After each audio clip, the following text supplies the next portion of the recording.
Hello friends, स्वागत है आपका चैनल विन एग्जाम पे तैयारी परीक्षा की।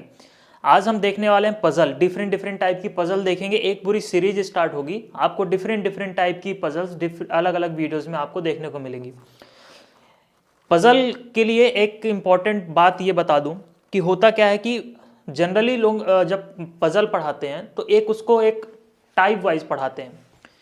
होता क्या है, जब आप किसी भी चीज़ को जब आप टाइप वाइज पढ़ते हो या टाइप वाइज पढ़ाते हो किसी भी चीज़ को, तो जितने टाइप उतने तरह के अप्रोचेस लगेंगे, जितने टाइप उतने तरह का दिमाग लगेगा। ठीक है, कहने की बात ये है। तो हम टाइप वाइज क्यों बनाएं, हम चीज़ों को कॉम्प्लिकेटेड क्यों करें। ठीक है, हम उसको क्या आसान बनाते हैं। तो मैं पजल को टाइप वाइज नहीं करूँगा। ठीक है, एक अप्रोच लेके चलनी है अपनों को, सिर्फ एक ही अप्रोच से, सिर्फ एक ही तरीके से, एक ही तरह का थॉट प्रोसेस लेके चलेंगे और उसी से हमारी हर एक टाइप की पजल सॉल्व होगी। कोई टाइप वाइज नहीं, कोई झंझट नहीं कि हाँ इस टाइप की पजल को ऐसे सॉल्व करना है, इस टाइप की पजल को ऐसे सॉल्व करना है। नहीं, सारी पजल को एक जैसे ही सॉल्व करना है। वो चाहे इवन सिटिंग अरेंजमेंट में भी सेम अप्रोच और सेम तरीका लगेगा। अब वो चाहे किसी भी तरह का सिटिंग अरेंजमेंट हो, चाहे किसी भी तरह का पजल हो, चाहे वो बॉक्स बेस्ड हो, चाहे वो लीनियर बेस्ड सिटिंग अरेंजमेंट हो, या फिर वो डे हो, कैलेंडर बेस्ड हो, किसी भी तरह पे बेस्ड हो, या फिर कितने भी तरह के वेरिएबल हो, आप पजल को सिर्फ एक अप्रोच से सॉल्व कर सकते हो। ये सच है। ठीक है, हमें ऐसा लगता है कि नहीं इस टाइप की पजल है तो हम इस तरह से सॉल्व करेंगे, इस टाइप की पजल है तो इस तरह से सॉल्व करेंगे, और जनरली ऐसा ही लोग पढ़ते आ रहे हैं काफ़ी टाइम से। लेकिन नहीं, थोड़ा हमें तरीका चेंज करना है, अपडेट करना है। ठीक है, स्मार्ट तरीका यूज़ करना है, हम चीज़ों को आसान बनाएं। ठीक है, कोई भी टॉपिक है, कोई भी चीज़ है तो उसको हम क्या करें, आसान बनाएं। आसान कैसे बनेगी, हम स्टेप्स रिड्यूस करें, स्टेप रिड्यूस करें, और क्या करें, जो तरीका है पढ़ने का वो थोड़ा सा हम चेंज करें, जिससे चीज़ें हमारी आसान बन जाए। अब जैसे पजल है, अब मैं आपको देखिएगा, आप एक पूरी सीरीज देखिएगा, मैं आपको सिर्फ एक ही अप्रोच से, सिर्फ एक ही तरीके से हर एक टाइप की पजल सॉल्व करके बताऊंगा। ठीक है, मैंने पहले ही कहा है, आप मेरी अगर पुरानी वीडियोस देखे होंगे आपने कि रीजनिंग क्या है, रीजनिंग को मतलब कैसे आसान बनाना है क्या, तो मैंने कहा है कि रीजनिंग को एक सब्जेक्ट की तरह आप मत देखिए। रीजनिंग क्या है, आपकी सोच है एक तरह से, आपकी उसका सब्जेक्ट का नाम ही है जनरल मेंटल एबिलिटी। ठीक है, आपकी जो सामान्य सोच है, आप कितना अच्छा सोच सकते हो किसी तरीके से। ठीक है, जैसे मान लीजिए कि एक रूम दे दिया जाए। ठीक है, एक रूम दे दिया जाए हमें, और उस रूम में 4 सोफे, ठीक है, कुछ बेड, कुछ भी चीजें आपको दे दिए जाए और कहें कि आपको इस रूम में सेट करना है। बस शर्त आपके सामने ये रख दी जाए कि जब उन चीज़ों मतलब उन सारे मतलब जो भी आपके पास जैसे सोफा है, जो भी आपके पास चेयर है, उनमें जब सब के सब कोई लोग बैठे तो उनकी जो फेसिंग होनी चाहिए वो एक दूसरे की तरफ होनी चाहिए। बस ये शर्त दे दी जाए तो आप क्या करोगे, आप अपने तरीके से करोगे, बगल वाला अपने तरीके से करेगा, लेकिन शर्त पूरी होनी चाहिए किसी भी केस में। ठीक है, तो सबकी सोच अलग अलग होगी तो सब अपने अपने हिसाब से करेंगे। ठीक है, लेकिन करेंगे सब वही, बस सबकी सोच अलग अलग हो। तो वही, इसीलिए मैं यही चीज कहता हूं कि रीजनिंग में कोई एक पर्टिकुलर कोई एक कॉन्सेप्ट नहीं होता, कुछ एक पर्टिकुलर कोई फॉर्मूला नहीं होता मैथ्स जैसे। ठीक है, ये क्या है, आपकी जनरल मेंटल एबिलिटी, दिए हुए इंफॉर्मेशन में आपको सेट्स ऑफ इंफॉर्मेशन दे दी गई है। अब उस इंफॉर्मेशन को कैसे आप यूज करते हो सॉल्यूशन के लिए, वो आपके ऊपर है। ठीक है, इसीलिए मैं कहता हूं कोई कॉन्सेप्ट नहीं, कोई भी मतलब ऐसा नहीं कि आप कोई एक फॉर्मूला रट लिए और उसी फॉर्मूले से आप पूरा क्वेश्चन सॉल्व कर रहे हो, ऐसा कुछ नहीं है रीजनिंग में। क्या है, आपको सोचना है। ठीक है, हो सकता है आपका तरीका कुछ और हो, ठीक है, हमारा तरीका कुछ और हो। ठीक है, बस मैं इसीलिए मैं रीजनिंग में क्या बताता हूँ, सिर्फ अप्रोच करने का तरीका क्या है। ठीक है, मैं कैसे सोचता हूँ, आप कैसे सोच सकते हो उस चीज को, मैं इवन ये तक बताता हूँ। मैं ऐसा कभी नहीं कहा हमने कि नहीं हम ऐसा करा रहे हैं तो आप भी ऐसा करिए। ठीक है, हमने हमेशा ये बताया है कि अगर हम इस तरीके को यूज कर रहे हैं तो इसके अलावा आप कौन कौन से तरीकों को यूज कर सकते हो। चलिए, तो हम डायरेक्ट आते हैं पजल पे। बाकी की बातें तो हम और भी सारी वीडियोस में कर ही चुके हैं। पजल है हमारे सामने, क्वेश्चंस आपके सामने आएंगे, साइड में इंग्लिश में भी क्वेश्चन आएगा, हिंदी में भी आएगा। ठीक है, ऑप्शन भी आपके पास हिंदी और इंग्लिश दोनों में आएंगे। मैं बोलूंगा भी इंग्लिश और हिंदी में। अगर आपको लैंग्वेज रिलेटेड या फिर किसी भी चीज से कैसी भी रिलेटेड कुछ भी तरह की प्रॉब्लम हो तो आप नीचे कमेंट बॉक्स में आप बता सकते हैं। क्लियर? ठीक है, अब मैं पढ़ रहा हूं पजल। सबसे पहले मैं क्या करूंगा, सिर्फ रीड करूंगा। ठीक है, अभी मैं रीड करूंगा, अभी मैं तरीका नहीं बता रहा हूं कि कैसे सॉल्व करना है, मैं रीड कर रहा हूं आपके लिए। ठीक है, 6 games A, B, C, D, E and F are scheduled in a week starting from Monday and ending on Sunday।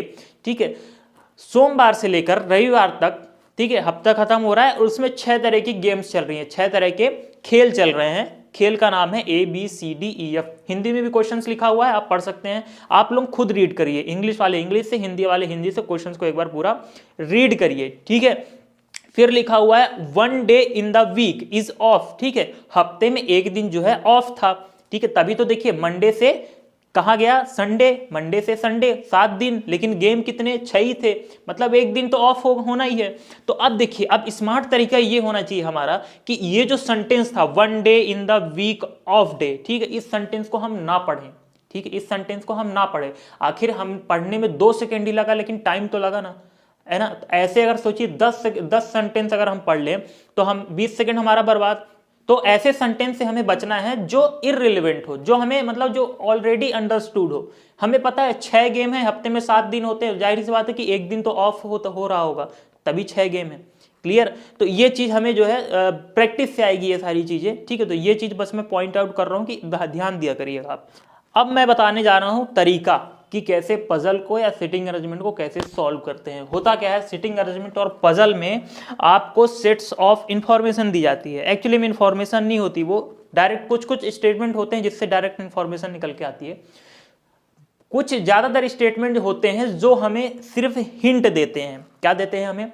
एक हिंट देते हैं, एक क्लू देते हैं हमें। ठीक है, हम क्या करेंगे कि हम स्टेटमेंट को पढ़ते जाएंगे।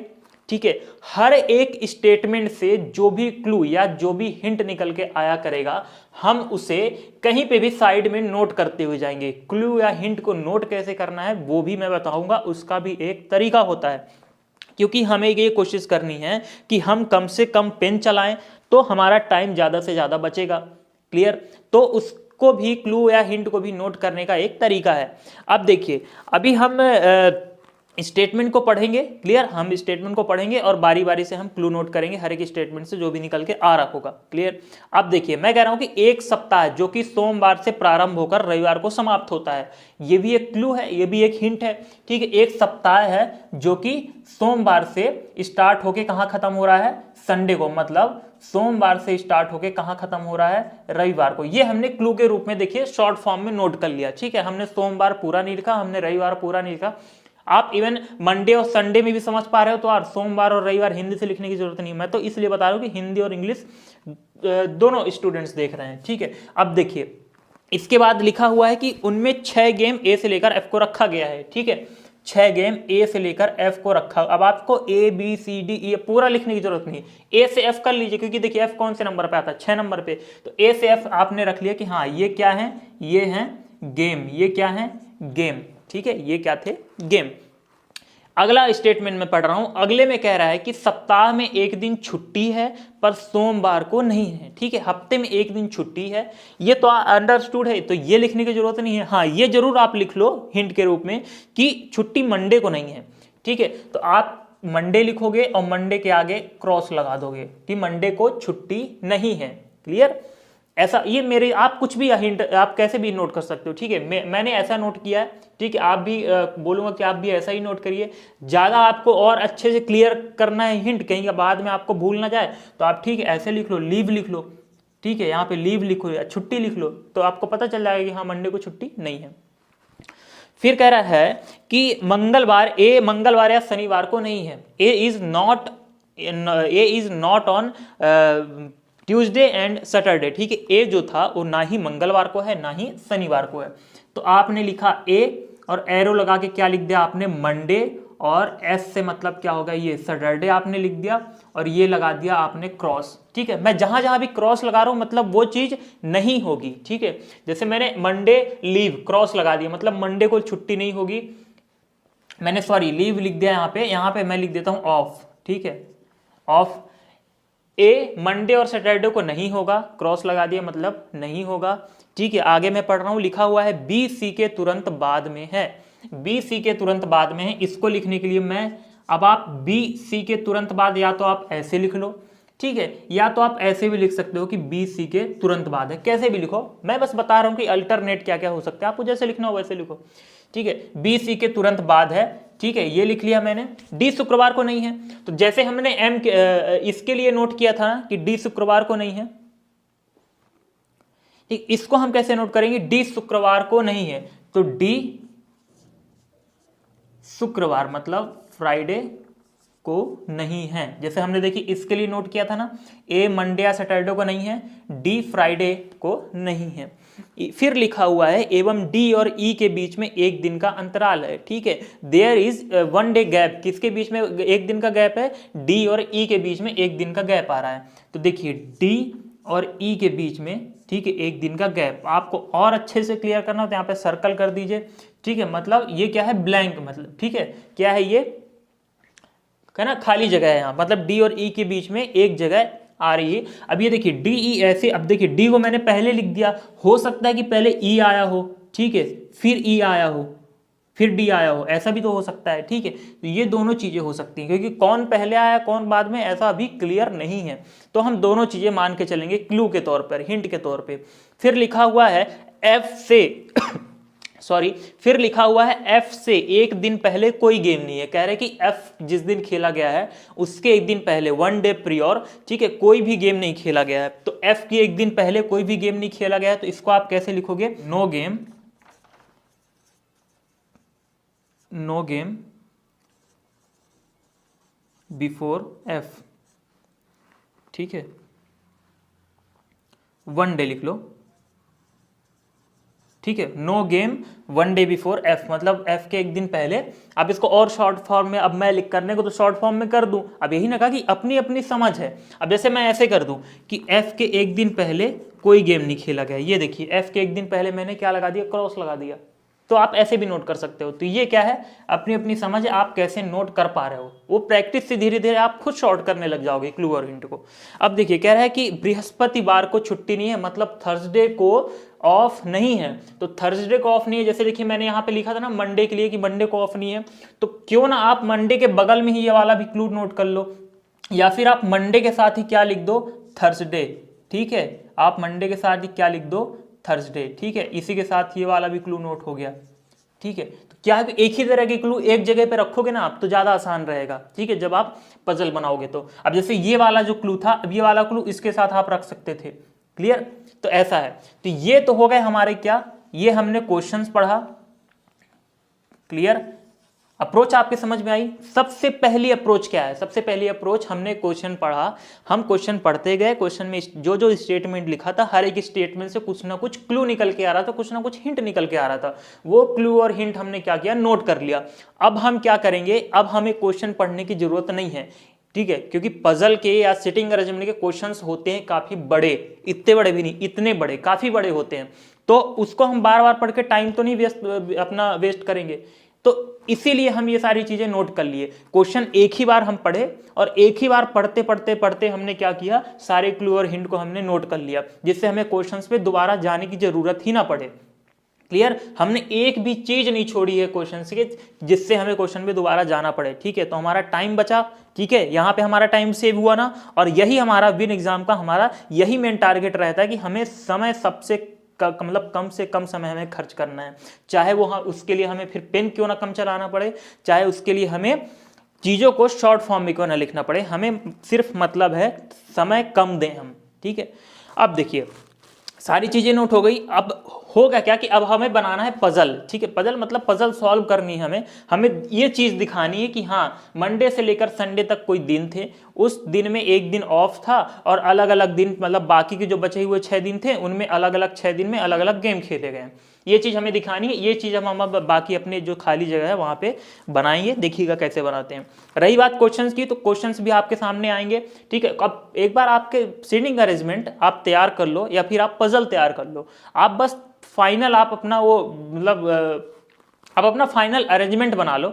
उसके बाद क्वेश्चन कुछ भी पूछ दो आपसे बनेगा, क्योंकि अरेंजमेंट से ही तो पूछेगा। अगर आपका अरेंजमेंट सही बना है तो आपके आंसर्स भी सही आएंगे। अब देखिए, अब मैं आता हूं कहां पे, ठीक है, अपने प्लॉट पे आता हूं। ये है मेरा प्लॉट। अपने प्लॉट पे मैं क्या बनाऊंगा, ये पजल को मैं सॉल्व करूंगा। देखिए क्या थे, सोमवार से रविवार। सबसे पहले तो आप क्या करोगे, सोमवार से रविवार, संडे से मंडे आप क्या करोगे, दिखा दोगे। ठीक है, ये हो गया क्या, सोमवार से स्टार्ट था तो मंडे से स्टार्ट करेंगे हम। देखिए Monday, Tuesday, Wednesday, Thursday, Friday, Saturday और ये हो गया हमारा संडे। शॉर्ट फॉर्म में MTWT ऐसे लिखना है जिससे हमारा टाइम कम बचे।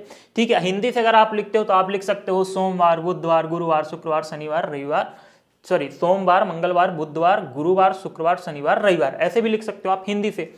अब हम क्या करेंगे, देखिए अब क्लू देखते जाएंगे और इस क्लू या हिंट को हम यहां पे क्या करेंगे, अप्लाई करते जाएंगे। कैसे अप्लाई करना है, देखिए अब क्या करेंगे, हमें एक चीज क्लियर हो गई कि मंडे और ट्यूसडे को अगर ऑफ नहीं है तो बाकी के बचे 5 दिन में से किसी एक दिन ऑफ होगा। क्लियर, तो देखिए हम सबसे पहले बारी बारी से हर एक दिन में ऑफ करेंगे। उसके लिए हमें क्या करना पड़ेगा, हमको कितने दिन में ऑफ दिखाना है, बाकी के बचे 5 दिनों में ऑफ दिखाने हैं।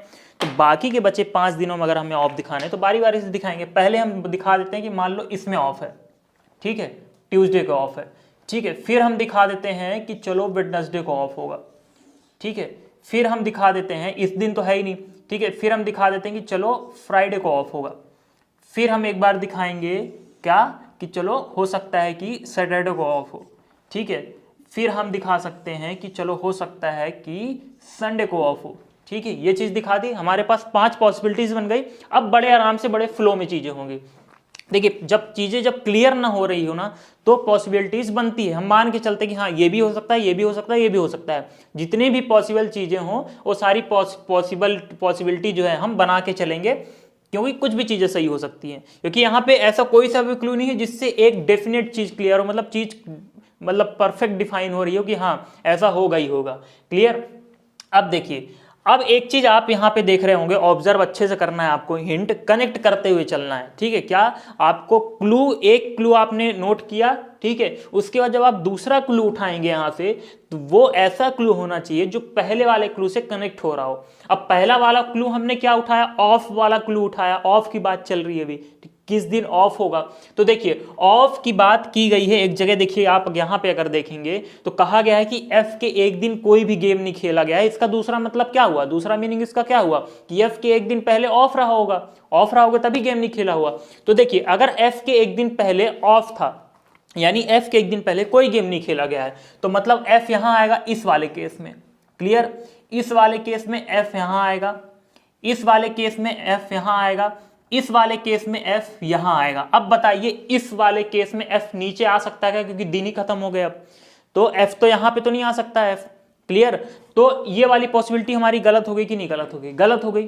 क्लियर, मतलब जो है संडे को जो है ऑफ नहीं रहा होगा। अच्छा ये चीज क्वेश्चन में भी शायद कही थी कि संडे को ऑफ नहीं है, नहीं अच्छा है, ये चीज क्वेश्चन में नहीं कहा था, फिर भी ये हमारी पॉसिबिलिटी क्या हो गई, गलत हो गई।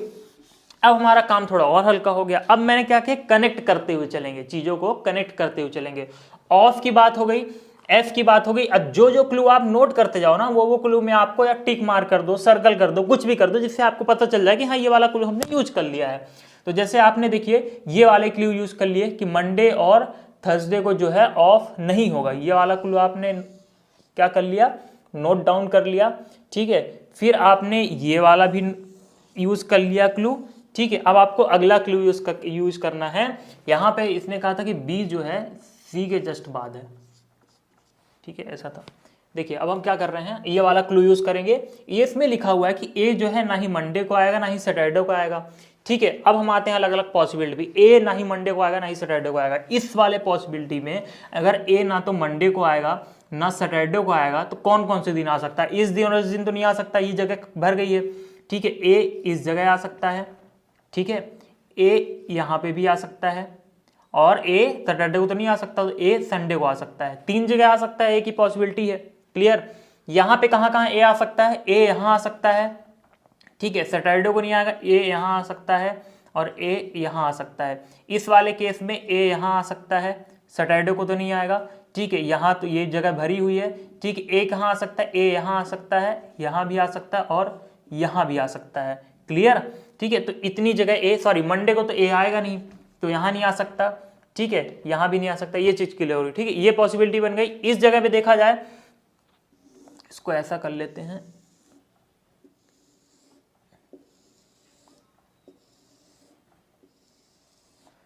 ठीक है। इस वाले केस में देखिए ए जो है यहां आ सकता है, इस वाले केस में देखिए ए मंडे को नहीं आ सकता, इस दिन आ सकता है, इस दिन आ सकता है, इस दिन भी आ सकता है, इस दिन भी आ सकता है, और ये दोनों जगह तो भरी हुई पहले से, ठीक है। तो ये वाला क्लू भी हमने यूज कर लिया। अब हम देख रहे हैं कि सी के तुरंत बाद बी आएगा। तो देखिए सी के तुरंत बाद बी लाने के लिए हमें दो जगह सी और बी के लिए, मतलब सी और बी ऐसे आएंगे, ठीक है, दो जगह मतलब एक साथ होनी चाहिए। अब देखिए ए को अगर हम यहां रखते हैं, ए को अगर हम यहां रखते हैं तो सी और बी यहां हम एक लाइन से रख सकते हैं, सी और बी हम यहां एक लाइन से रख सकते हैं, ठीक है। अगर ए को हम यहां रखते हैं तो सी और बी को हमें यहां रखना पड़ेगा, क्लियर, सी और बी को हमें यहां रखना पड़ेगा। अब हम इसी पॉसिबिलिटी में रहते हुए ये वाला क्लू यूज करते हैं। बोल रहा है कि डी फ्राइडे को नहीं है, तो डी अगर फ्राइडे को नहीं है तो डी कब हो सकता है, डी मंडे को हो सकता है, क्लियर। अच्छा, लेकिन जब दूसरा क्लू तब यूज करेंगे जब एक चीज कोई क्लियर हो जाए। अब देखिए ए को हम तीन जगह रख के ये वाला क्लू नहीं यूज कर सकते, तो बारी बारी से करते हैं। पहले हम ए को यहाँ पे फिक्स करते हैं, ठीक है, ए को पहले हम यहाँ पे फिक्स करते हैं। अब ए यहाँ पे है, ठीक है, ये मान लेते हैं हम दो जगह, ए अभी नहीं है, ठीक है, ए दो जगह नहीं है, ए यहाँ हो जरूर सकता है, बट अभी हम नहीं फिक्स कर रहे हैं। ए को हमने यहाँ पे फिक्स कर दिया। अगर ए को हमने यहाँ फिक्स कर दिया और ये वाला क्लू अगर हम पढ़े, बोल रहा है कि डी फ्राइडे को नहीं है, तो डी फ्राइडे को नहीं हो तो डी कब होगा, डी मंडे को हो सकता है, या तो डी सैटरडे को, या तो डी संडे को हो सकता है। अब देखिए अगर हम डी को यहाँ रख दें, अगर डी को हम यहाँ रख दें तो याद रखिए मैंने कहा कि सी और बी जो है आगे पीछे आएंगे, मतलब पहले सी आएगा और उसके तुरंत बाद बी आएगा, मतलब दो वैकेंट पोजीशन हमें चाहिए एक लगातार, जिससे हम वहां पे सी और बी को रख पाए। लेकिन हमें अगर डी को हम यहाँ रखते हैं तो एक लगातार दो वैकेंट पोजीशन हमको नहीं मिल रही है, खाली जगह हमें नहीं मिल रही है जहां पे हम सी और बी को रखें, ठीक है। देखिए सी को यहाँ रख देंगे तो बी को यहाँ नहीं रख पाएंगे, सी को यहाँ रख ही नहीं सकते क्योंकि यहाँ पे हमने डी को फिक्स कर दिया है, यहाँ भी नहीं रख सकते, यहाँ भी नहीं रख सकते, तो इसका मतलब डी यहाँ भी नहीं आएगा। अच्छा देखिए अगर हम डी को यहाँ रखें तो सी बी को हम कहाँ रख सकते हैं, यहाँ भी रख सकते हैं, मतलब ऐसे भी रख सकते हैं, और सी और बी को हम ऐसे भी रख सकते हैं, क्लियर, ठीक है। या फिर एक और पॉसिबिलिटी थी कि अगर डी को हम यहाँ रख दे तो सी और बी को फिर हम यहाँ रख सकते हैं, ठीक है, डी को हम यहाँ से हटा सकते हैं। ये सारी चीजें अगर हम कंसीडर कर भी ले तो याद रखिएगा कि क्या बोल रहा था क्वेश्चन में, क्या बोल रहा था क्वेश्चन में, बोल रहा था कि डी और ई के बीच में एक दिन का गैप होना चाहिए, ठीक है। तो देखिए अगर डी को हम यहाँ रखते हैं तो क्या ई को हम यहाँ रख पाएंगे एक दिन का गैप देके, नहीं रख पाएंगे। अगर डी को हम यहाँ रखते हैं तो क्या हम एक दिन का गैप दे पाएंगे, एक दिन का गैप दे पाएंगे क्या हम डी और ई के बीच में, क्योंकि अगर डी को यहाँ रखेंगे तो बी सी यहाँ तो ऑलरेडी बैठा हुआ है, तो ई हम कैसे रख पाएंगे, यहाँ पे नहीं रख पाएंगे। ई को फिर हमें कहाँ रखना पड़ेगा, यहाँ पे, और कह रहा है कि डी और ई के बीच में एक दिन का गैप है, तो ये वाली पॉसिबिलिटी कुछ हमें सही नहीं लग रही, ठीक है। तो ये वाली पॉसिबिलिटी हमारी एक तरह से गलत ही हो गई फिलहाल, ठीक है, क्योंकि हमें सही नहीं लग रही। अब आते हैं हम इस पे, ठीक है। देखिए ए को हम पहले यहाँ पे फिक्स करते हैं, ए को यहाँ पे फिक्स करते हुए डी तो यहाँ आएगा नहीं, डी है यहाँ नहीं आएगा, हम यहाँ पे लिख ही लेते हैं परमानेंट कि डी इस वाले लाइन में नहीं आएगा। तो ए को हम यहाँ पे फिक्स करते हुए अगर डी को देखिए कहाँ पे ऐसी जगह कहाँ पे बैठा दे कि डी को बैठाने के बाद दो वैकेंट पोजीशन हमें मिले, ठीक है, एक लगातार। देखिए अगर डी को हम यहाँ बैठाएंगे तो दो वैकेंट पोजीशन कोई हमें नहीं मिलेगी, ठीक है, एक लगातार, ठीक है। डी को अगर यहाँ बैठाएंगे और डी को अगर यहाँ बैठाएंगे तभी हमें दो वैकेंट पोजीशन मिलेगी, यहाँ पे बैठाने पे हमें तीनों मिल जाएंगी, कहीं पे भी हम सी और बी को रख सकते हैं, यहाँ पे बैठाने में ये वाली वैकेंट पोजीशन मिल जाएगी। लेकिन डी को अगर हम यहाँ रखते हैं और सी बी को हम यहाँ या फिर यहाँ कहीं भी रख दे, लेकिन जो ये वाला क्लू था, ये वाला क्लू हमारा, ठीक है, ये ठीक है, तो ये चीज जो कही थी क्वेश्चन की डी और ई के बीच में एक दिन का गैप होगा, ये चीज हम नहीं दिखा पाएंगे, क्योंकि डी को अगर हम यहाँ रखते हैं तो ई को कहाँ रख पाएंगे यहाँ पे, या फिर डी को यहाँ पे रखते हैं तो डी को यहाँ पे रखेंगे तो सी और बी को तो यहाँ रखना पड़ेगा क्योंकि सी और बी लगातार हैं। फिर ई को हम यहाँ पे नहीं रख पाएंगे क्योंकि कह रहा है कि डी और ई के बीच में एक दिन का गैप है, तो ये भी पॉसिबिलिटी हमारी क्या हो रही है, गलत हो रही है, इस वाले में भी काम नहीं बन रहा है। अब आते हैं इस वाले में। इस वाले में चलिए ए को हम पहले चलिए यहीं पे फिक्स कर देते हैं, ए को हमने वहां पे फिक्स कर दिया, ठीक है। अगर ए को हम वहां फिक्स कर दिए, ठीक है, फिर देखिए ए को वहां पे फिक्स करते हुए अगर हम देखिए डी को तो फ्राइडे में तो रख नहीं सकते और डी को तो इस दिन ऑफ ही है, ठीक है। अब देखिए डी को अगर मान लो हम यहाँ रख दें, डी को हम यहाँ रख दे या यहाँ रख दे, डी को यहाँ भी रख दे तब भी 2 वैकेंट पोजीशन हमें मिल जाएगी, डी को यहाँ रख दे तब भी वैकेंट पोजीशन मिल जाएगी, डी को यहाँ रख दे तब भी हमें 2 वैकेंट पोजीशन मिल जाएगी। लेकिन इन सारी चीज़ों के बावजूद भी डी और ई के बीच में अगर डी को हम यहाँ रखते हैं तो फिर हमें ई यहाँ रखना पड़ेगा, और अगर ई हमने यहाँ रख दिया तो फिर 2 ऐसी कोई वैकेंट पोजीशन नहीं है जो हमें एक लगातार मिल रही है सी और बी को रखने के लिए। क्लियर? तो डी यहाँ नहीं आएगा। अब अगर डी को यहाँ रख देते हैं तो ई को हम यहाँ रखेंगे, लेकिन इस दिन तो बोल रहा है ऑफ है। क्लियर? और डी को यहाँ रख देते हैं तो ई को हमें यहाँ रखना पड़ेगा, फिर हमें 2 वैकेंट पोजीशन सिर्फ यहीं मिल रही हैं, सी और बी यहाँ रखने के लिए मिल रही हैं।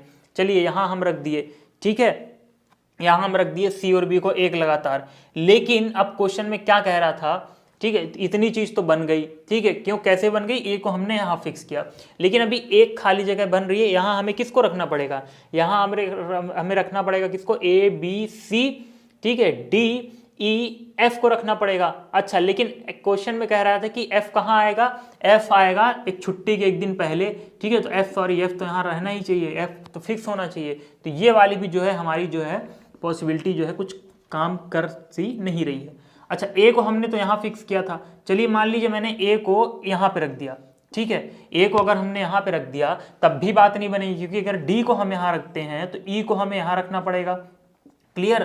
फिर सी और बी के लिए 2 वैकेंट पोजीशन लगातार हमें नहीं मिल रही हैं, ठीक है, डी को यहाँ रख देंगे तो ई को यहाँ रख देंगे तब भी हमें 2 वैकेंट पोजीशन लगातार नहीं मिल रही है, ठीक है। तो ए को हम कहीं पे भी फिक्स कर ले, ए को हम कहीं पे भी फिक्स कर ले, मंडे और सैटरडे छोड़ के, तो बाकी के जो हमारे स्टेटमेंट है वो क्या हो रहे हैं, गलत हो रहे हैं। तो इस वाले पोजीशन को भी हम, इस वाले पॉसिबिलिटी को भी हम गलत मानेंगे, ठीक है।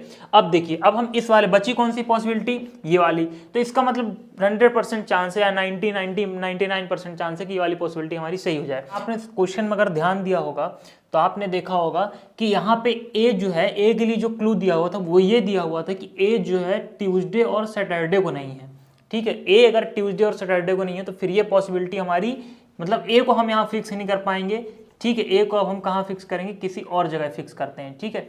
ए को हम फिक्स कर देते हैं कहाँ पे, चलिए ए को हम कर देते हैं यहाँ पे फिक्स, ठीक है।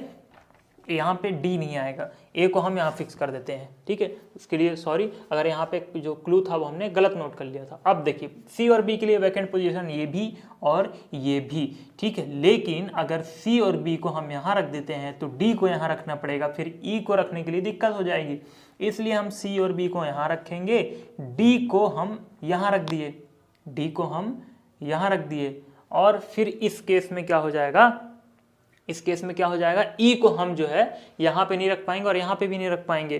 तो मतलब क्या हो गया हमारा, क्या हो गया, ये वाली भी पॉसिबिलिटी गलत हो गई। मतलब ए को कहीं और फिक्स करना होगा। ए को अब हम कहाँ फिक्स कर सकते हैं, ए को अब हम फिक्स कर सकते हैं, ए को चलिए हम यहाँ पे फिक्स कर देते हैं, ठीक है। अब ए को यहाँ पे फिक्स कर दिए तो डी तो यहाँ तो वैसे भी नहीं आएगा। तो देखिए, डी को कहाँ रख सकते हैं, सी और बी के लिए वैकेंट पोजीशन ये भी, ठीक है, और ये भी। लेकिन अगर सी और बी को यहाँ रख देते हैं तो डी को यहाँ रखना पड़ेगा, और डी को फिर यहाँ रखना पड़ेगा, तो ई को यहाँ नहीं रख पाएंगे हम, ठीक है। ई को यहाँ नहीं रख पाएंगे क्योंकि यहाँ तो बी बैठा हुआ है। तो हम ज़्यादा सटीक रहेगा कि सी और बी को यहाँ रखें, डी को यहाँ रख दे और ई को यहाँ रख दे, और ये परफेक्ट बन गई अब हमारी जाके क्या अरेंजमेंट, ये परफेक्ट अरेंजमेंट हमारा ये वाला बन गया। अब इससे हम किसी भी क्वेश्चन का आंसर दे सकते हैं। जैसे कि आप देख रहे होंगे आपके सामने 4 क्वेश्चन आएंगे, ठीक ना, बारी बारी से। पहले क्वेश्चन में लिखा हुआ है कि सबसे आखिरी में कौन सा गेम खेला गया है, तो सबसे आखिरी में एफ खेला गया है, the last game scheduled is F, ठीक है। इसके बाद आपके सामने क्वेश्चन है the number of game between F and B is कितना, 3 हो जाएंगे। मतलब एफ और बी के बीच में कितने गेम खेले गए हैं, 1 2 3। ये इस दिन क्या था, ऑफ था। फिर इसके बाद लिखा हुआ है द ऑफ डे इज, कौन सा, मतलब किस दिन छुट्टी थी, तो किस दिन छुट्टी थी, सैटरडे को, शनिवार को। फिर कह रहा है कि the game is scheduled on Friday E, ठीक है, कह रहा है कि शुक्रवार को जो गेम खेला गया है वो कौन था, ई था, ठीक है। इस तरह से आप क्वेश्चंस के आंसर दे दोगे बड़े आराम से। फिर कुछ भी क्वेश्चन पूछ दे, आपका सबका आंसर ऑटोमेटिक सही आएगा ही, क्योंकि वही चीज तो पूछ रहा है। तो टाइम क्वेश्चन का आंसर देने में नहीं लगता, टाइम लगता है पजल बनाने में। आपको 3 मिनट लग रहा हो, 4 मिनट लग रहा हो, 15 मिनट लग रहा हो, 2 दिन भी लग रहा हो, तो आप करिए, ठीक है, क्योंकि करने से होता है। तो जब आप करेंगे तो धीरे धीरे स्पीड आपकी क्या होगी, बढ़ेगी, ठीक है, स्पीड बढ़ेगी और क्लियरिटी आएगी कि कैसे हमें क्लू नोट करना है क्वेश्चन पढ़ के, फिर कैसे क्लू को हमें यूज करना है यहाँ पे, ठीक है। तो ये सारी चीजें हम ध्यान देंगे। तो देखिए अब एक बार अगर आपको वेरीफाई करना हो कि पजल हमारी सही है कि नहीं सही है, क्योंकि जैसे अभी हमने देखा कि गलत क्लू नोट हो गया था, उसके कारण जो है पजल हमारी सही आ रही थी लेकिन क्वेश्चन के आंसर फिर सही नहीं आएंगे आपके। तो अब देखिए सारी चीजें हम वेरीफाई कर लेते हैं। ए से एफ तक गेम थे, बिल्कुल ए से एफ तक के गेम है। थर्सडे को ऑफ नहीं होगा, जहां थर्सडे को बिल्कुल ऑफ नहीं है, ये देखिए थर्सडे को ऑफ नहीं है, गुरुवार को ऑफ नहीं है। फिर कह रहा था कि मंडे को भी ऑफ नहीं होगा, हाँ देखिए मंडे को भी ऑफ नहीं है। फिर कह रहा है कि ए जो है ट्यूसडे को भी नहीं आएगा, सैटरडे को भी नहीं आएगा, बिल्कुल सही बात है, ए ना ट्यूसडे को आ रहा है ना ए सैटरडे को आ रहा है। फिर कह रहा था कि सी किसके मतलब बी के ठीक है, ठीक पहले सी होगा या फिर हम कहें कि सी के ठीक बाद बी होगा। तो देखिए सी के ठीक बाद बी है। डी फ्राइडे के दिन नहीं है, बिल्कुल सही है, देखिए डी फ्राइडे के दिन नहीं है। डी और ई के बीच में एक खाली जगह होना चाहिए, मतलब डी और ई के बीच में कोई एक आना चाहिए। तो देखिए डी और ई के बीच में कोई एक गेम आया है। फिर कह रहे थे कि नो गेम बिफोर एफ, मतलब एफ के एक दिन पहले कोई गेम नहीं खेला गया, मतलब उसका मतलब क्या था कि एफ के एक दिन पहले ऑफ है। तो देखिए एफ के एक दिन पहले ऑफ है। तो सारी चीजें वेरीफाई हो रही हैं, मतलब सारा क्लू जो है सही दिया था, क्लू के अकॉर्डिंग हमारा अरेंजमेंट बिल्कुल सही है। और अरेंजमेंट अगर बिल्कुल सही है तो आंसर भी हमारा सही आएगा। ठीक है, मिलते हैं अगले वीडियो में नई पजल के साथ। अगर कोई कमी रह गई हो, किसी भी तरह की कोई कमी हो या फिर किसी भी तरह का कोई आपको प्रॉब्लम हो, ठीक है, कुछ इंप्रूवमेंट चाहिए हो, कुछ भी चाहिए हो, आप नीचे कमेंट बॉक्स में जरूर बताएं। ठीक है, थैंक यू सो मच। मिलते हैं अगले वीडियो में, आपको मिलेगी अगली पजल और भी ज़्यादा बेहतरीन तरीके से। Thank you.